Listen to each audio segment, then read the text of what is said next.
Okay, I guess I'm jumping right in. So, depression, let's talk about it. So, if you are new to my channel, I'm S, and this channel is really just about whatever's on the top of my mind. No particular niche, but I do talk about self care a lot because that's something that I'm particularly passionate about because it's something that I need to work on. So, I haven't been around for a while because I've been deeply, deeply depressed. And I never expected to feel like this. The only time I can say that I've ever felt like this is after giving birth. And at the time, I didn't even know that I had postpartum depression. I was too busy being a new mom, doing all the things that I had to do to take care of my newborn. So it wasn't until maybe like a year later where I was able to reflect and realize that I was depressed. So I thought I kind of understood depression a little bit. You know, I know people that are depressed. I have people in my life that are really close to me that are depressed, but I never actually felt depression other than maybe a day or two at a time, probably three tops, but never for like weeks and months on end. And that's exactly what I experienced for the first time. And it was a shocker. Depression totally knocked me on my butt. I was no longer able to do the things that I would normally do or to do them with any sort of joy. I just was walking around just sad all the time, crying, cried a lot, cried almost every day. Um, I didn't really know how bad I'd say that depression affects people who are chronically depressed. Because, like I said, I never felt that way for more than like a couple of days. The feeling of depression, I have felt like I've felt it in that, day where I just was having an off day or off couple of days. But I've never experienced going through months of my life just not caring about myself, not caring about anything really that happened. And I just felt like a kind of like a shell of myself.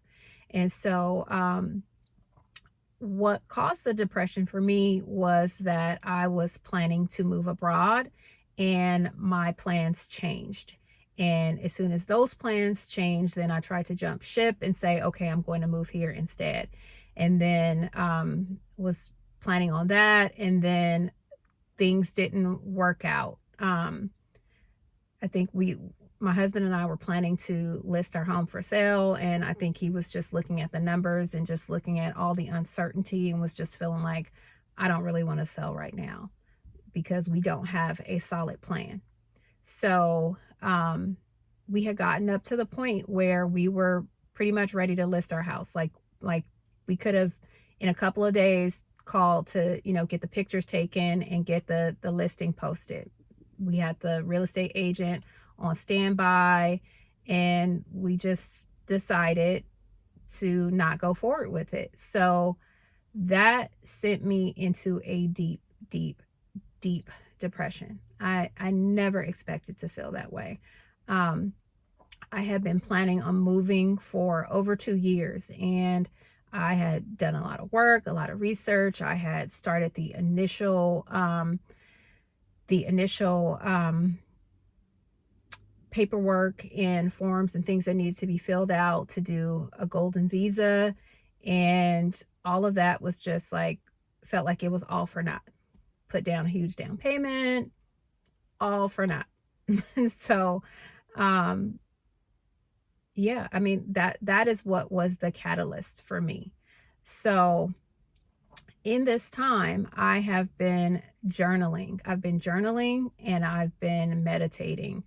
And I've found that um, journaling is pretty much the only thing, with the help of meditation, I would say journaling is the main thing that sort of kind of helped me keep my sanity. It's something that I have continued to do, and I was able to just kind of be quiet with my thoughts and reflect. Um, the knee-jerk reaction for me is that if something doesn't go the way I expect it to go, is that I'm just going to change course. And this time, I think my husband kind of shut that down and was like, he was on board. If I decided I wanted to sell the house, he would go forward with it. He would agree to it. But I decided that if it wasn't a decision that we both made, then I wasn't going to move forward with it. I didn't want him just agreeing to do it because it was something that I wanted. He had strong feelings about it, and I really wanted to be sensitive about that, because if the situation were reversed, I would want him to kind of think and behave in a similar way. So we decided together that we weren't going to move forward. And like I said, initially I wanted to, you know, just come up with another plan. And I did have a backup plan. Okay, well, I can do this instead. We can do this another way. And I just decided, let me put all that down. I need some time to just be reflective. I need to be quiet and listen and see what comes up. And so there were so many points over this time where it was like, oh, I could do this or I could do that. And just my ADHD nature is to be impulsive. And that's normally what I would have done. I would have got jumping on something right away. I had a thought in my head, I'm immediately acting on it. I did do a little bit of research on different things, but I ultimately just decided that I would wait and see what happened. So now I feel like I'm not completely on the other side of depression. I mean, I felt depressed, like deeply depressed last week even, but this week I think I feel better. I had started to feel better, and then the fires happened, the LA fires, and that just like sent me spiraling again. What I didn't realize about depression is that it's a tricky, like sneaky little thing. Like, you will think, like, you'll have a good day and you're thinking like, oh, I'm doing better, it's gone, and expect, some joy to show up the next day, and it's not there, and you're just like back to where you were a couple of days ago. I had no idea that's what this would feel like, that I would feel completely out of control of myself, that I could not determine what my feelings were going to be for a particular day, no matter how hard I tried. Even if I made a conscious effort to say, okay, I'm going to do XYZ to feel better today, it didn't guarantee that I would feel better.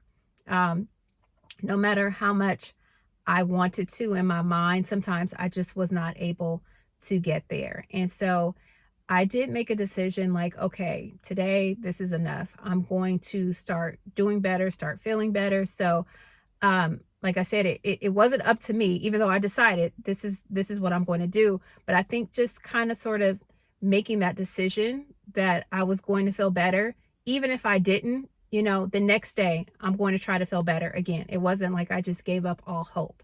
Like in the beginning, it was just like it completely overtook me. And it's just like whatever my emotions were for that day, that's where it led me. And I was just on this roller coaster ride.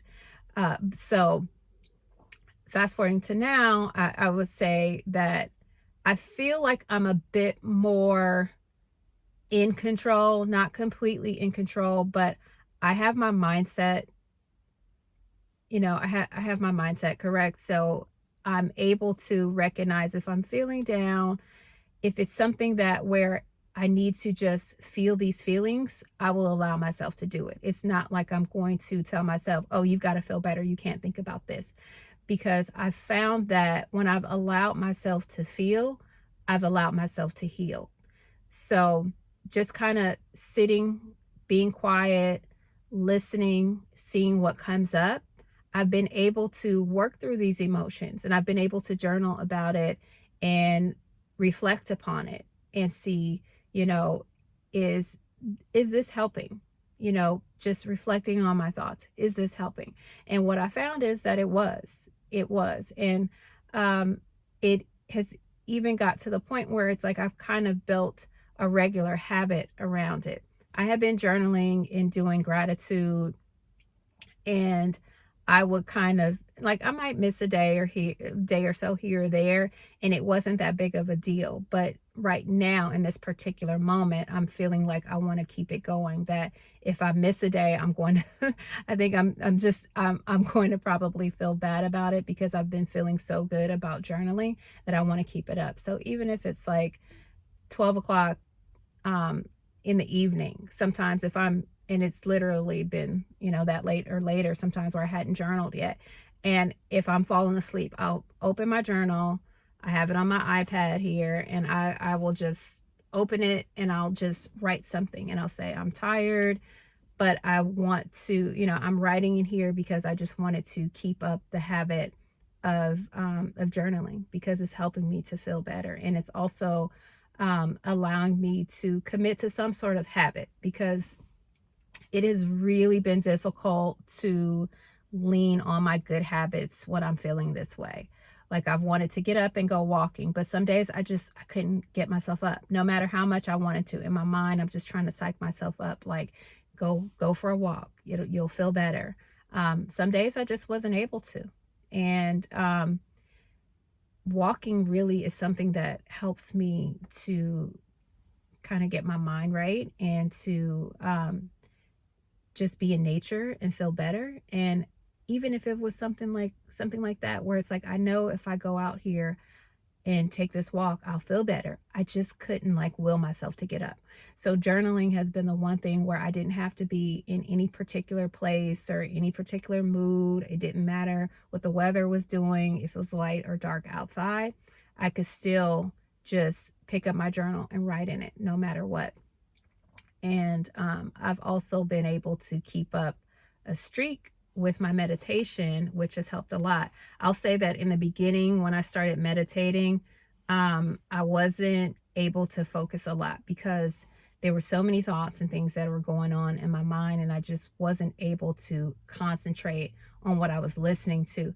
But I think just the act of doing it, there's something that gets in, even if your mind is kind of all over the place, there still is something that gets in there. And so I would listen to my meditations, and I'd lie in silence, and my brain would be thinking about, a zillion different things, but I still kept up with the habit. So today I am at 70 days consecutive.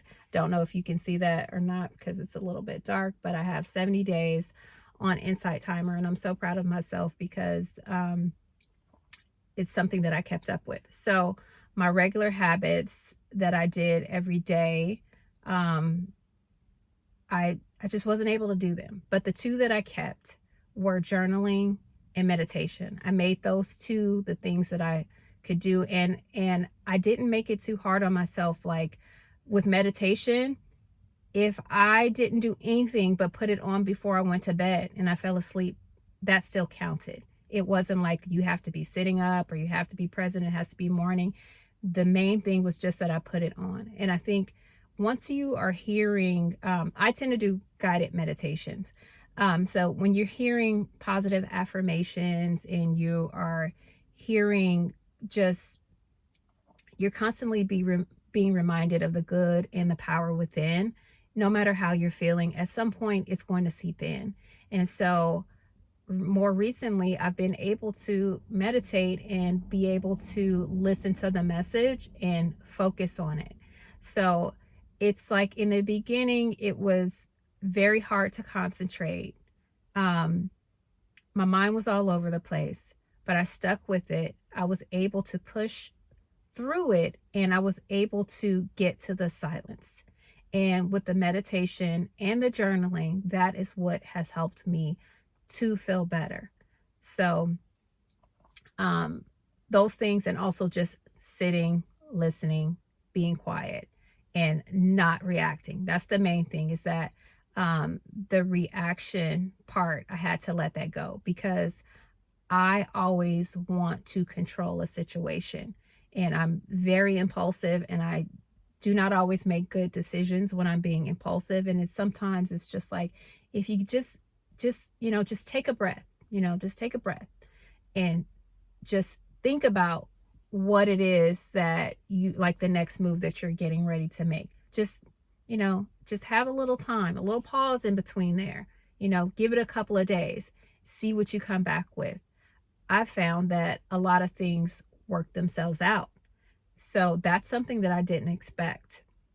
And so um, I think that was a good takeaway for me, is that when I take time to be still and listen and just just give it a little pause. Just, even if it's just waiting a day or two, just wait before making just like a knee-jerk reaction, because some of these things that I do, it's like, well, I might decide something today and then I can't necessarily turn it around tomorrow, or I've then invested some money or something in whatever it is to help me do whatever it is that I think is going to solve this problem that I now have. And so the answer is not always just throwing money at things. It's not always, throwing money at someone who you think can solve your problem. So, sometimes you're going to have to solve these problems for yourself, and there is no amount of money that's going to fix that. So that is something very important that I learned and that I can take with me. So today I am feeling better. I think I've been feeling better for the past few days. I am still very overly sensitive. Like, just the littlest thing can make me cry. But I'm feeling a new sense of optimism and hope, and I feel like I am getting myself back on track, and I have something to work forward. I am still planning to move abroad. I'm just doing it differently. Um, when I know more about that and I feel a little bit more confident about it, I'll share. But for now, I'm just going to kind of keep it to myself. But I'm still, still learning, growing, all of those things. And I hope to be back on YouTube more regularly. I really made it a point to not um, put my mental health in the back seat. If I did not feel like I was able to focus on YouTube, to make videos, and I just didn't feel like I would either be coming from an authentic place or I was just feeling too emotional to share, I just didn't want to share that. So I felt like when I'm ready, then I'll come back, and hopefully, people will be still there for me, that the community that I'm a part of and that I've um, participated in. I hope that, you guys are all still there for me. So putting my mental health first, taking care of myself, journaling, being quiet, doing meditation. Those are the things that have helped me to kind of get through this depressive state. And I hope that you all are doing well out there. And if you are going through some sort of depression, or you have in the past, let me know in the comments what you are doing to feel better. So take care for now. Ciao.